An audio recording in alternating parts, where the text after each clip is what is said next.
हमारे साथ शर्म करो।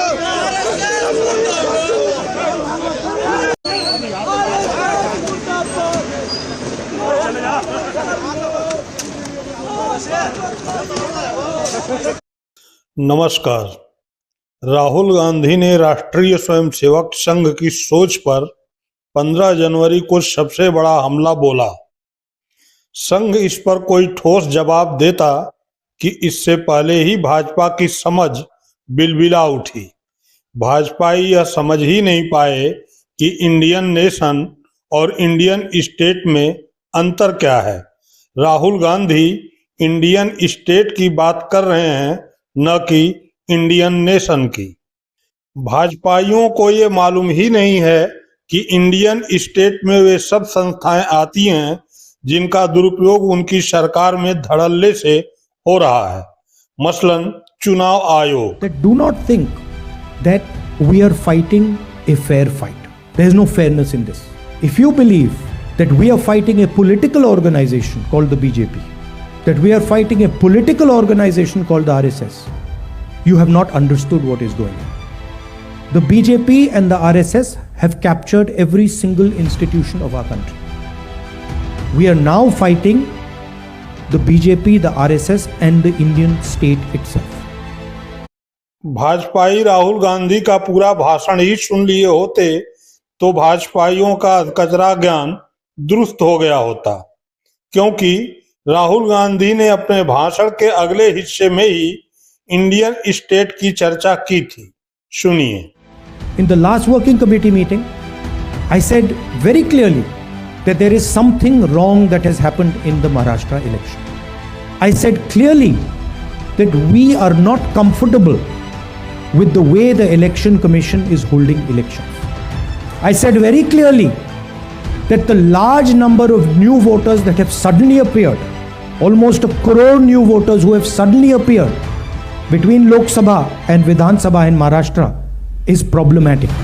And I put a challenge clearly in front of the election commission. And I said clearly to the election commission through that meeting that it is your duty to make the voter list transparent to the opposition. We said clearly we want to see the voters, the names of the voters who voted in the Lok Sabha election in Maharashtra, and we want to see the name of the voters who voted, names and addresses of the voters who voted in the Vidhan Sabha election. If they were to give us that data, the problem would be solved, because we would know for sure whether there is a problem in Maharashtra or not. But I would like to state to this meeting that the election commission has refused to give us that information. Now I want to ask you, why would the election commission refuse to give us voter lists of the Maharashtra election? What purpose is served by not giving us and the rest of the opposition the voter list of the Maharashtra Lok Sabha and Vidhan Sabha elections? Why will it damage the election commission to give us this list? And why are they not giving us this list? It is the duty of the election commission to provide transparency in elections. If there is a 1 crore increase in voters between Maharashtra Lok Sabha and Vidhan Sabha, it is the duty and the sacred responsibility of the election commission to show us exactly why that has happened, and they are refusing to do it. And this is something every congressman and every opposition person has to keep in mind. There is a serious problem with our election system, and we might find it very difficult to accept this, because we are the people who have put in place the election system. But we have to keep it in mind that there is a problem, and it is the duty of the election commission to come clean and to give us the data of the Maharashtra and the Haryana elections, to give us the data we are asking for, the opposition is asking for, and which they are refusing to give us. अब सवाल यह उठता है कि राहुल गांधी देशद्रोह कर रहे थे या संघ प्रमुख मोहन भागवत, क्योंकि मोहन भागवत ने राम मंदिर की प्राण प्रतिष्ठा तिथि को ही आजादी की असली तिथि स्थापित करने का प्रयास किया। प्रतिष्ठा द्वादशी, पौष शुक्ल द्वादशी का नया नामकरण हुआ। पहले हम कहते थे वैकुंठ एकादशी, वैकुंठ द्वादशी, अब उसको प्रतिष्ठा द्वादशी कहना है। क्योंकि अनेक शतकों से परचक्र झेलने वाले भारत के सच्चे स्वतंत्रता की प्रतिष्ठा उस दिन हो गई। स्वतंत्रता थी, प्रतिष्ठित नहीं थी, क्योंकि भारत स्वतंत्र हुआ 15 अगस्त को, तो राजनीतिक स्वतंत्रता हमको मिल गई। हमारा भाग्य निर्धारण करना हमारे हाथ में आ गया। हमने एक संविधान भी बनाया, एक विशिष्ट दृष्टि जो भारत के अपने स्व से निकलती है, उसमें से वो संविधान दिग्दर्शित हुआ। लेकिन उसके जो भाव है उसके अनुसार चला नहीं।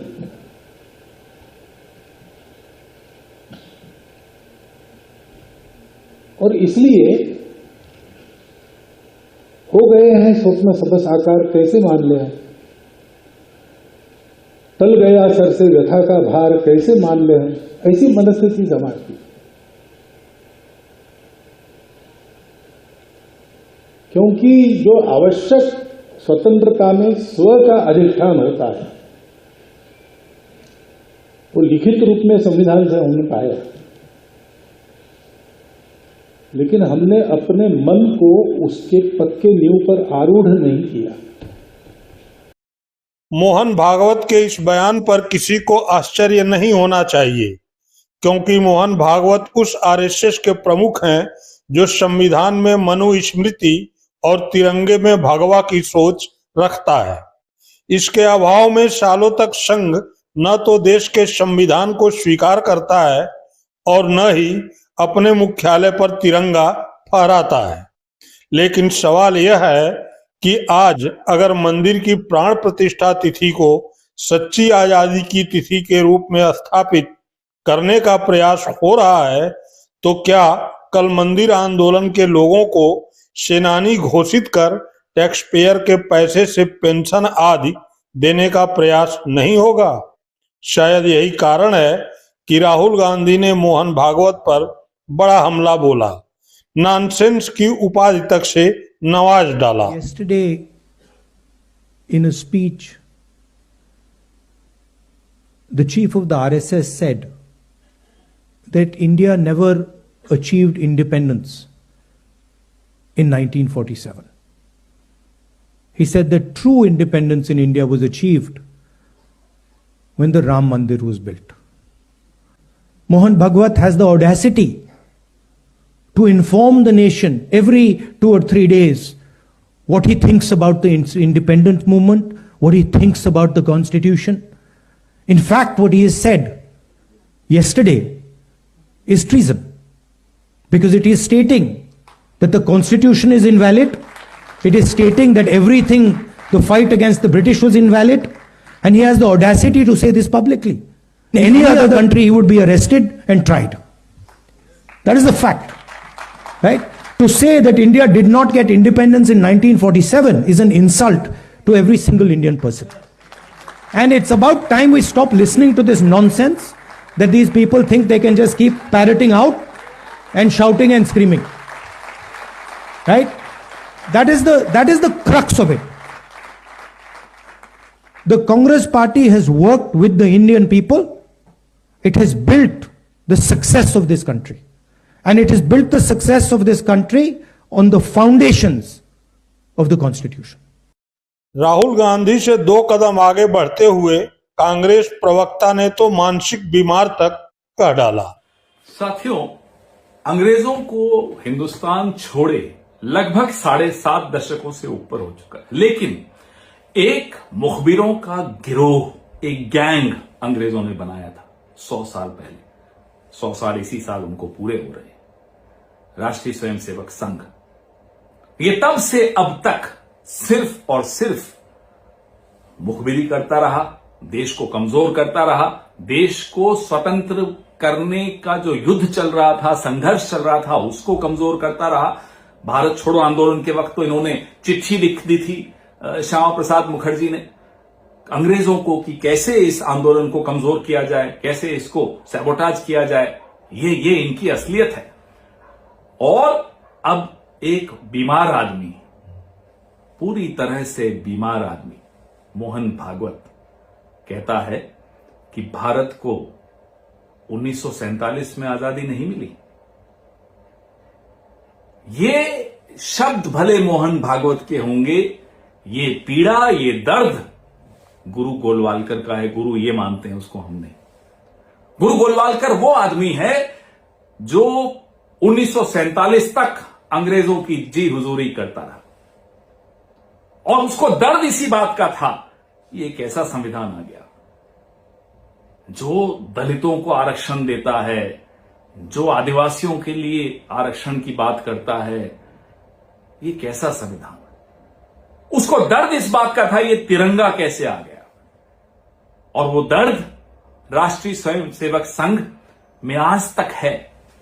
इसी सदी की शुरुआत में 26 जनवरी 2001 को राष्ट्र प्रेमी युवा दल के 3 सक्रिय सदस्य नौजवान लोग घुस गए रेशम बाग में, नागपुर में, और फहरा दिया उन्होंने तिरंगा। उनको जेल करवाई राष्ट्रीय स्वयंसेवक संघ ने। नागपुर की अदालत में बड़ा लंबा चला यह केस, फिर अदालत से वो बरी हुए।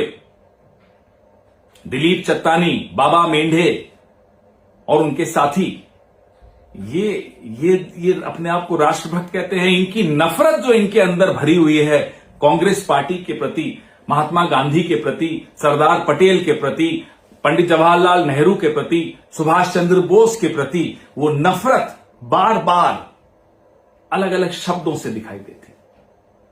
आप कांग्रेस से नफरत करिए, कोई दिक्कत नहीं है, हम लड़ लेंगे आपसे, हम आपको सिखा भी देंगे। लेकिन आपकी ये नफरत जो कांग्रेस के खिलाफ है, ये अब देशद्रोह का रूप ले रही है।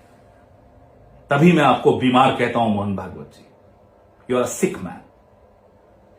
और इस बीमारी का इलाज ये देश जानता है कैसे करना है। आपकी औकात में अगर आप खुद नहीं रहेंगे तो ये देश आपको आपकी औकात याद दिला देगा, भूलिएगा नहीं।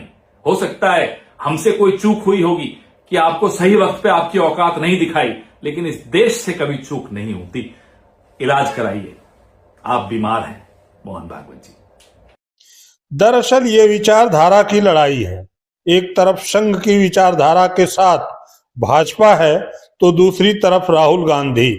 इस लड़ाई को ममता, शरद पवार और केजरीवाल नहीं समझ सकते।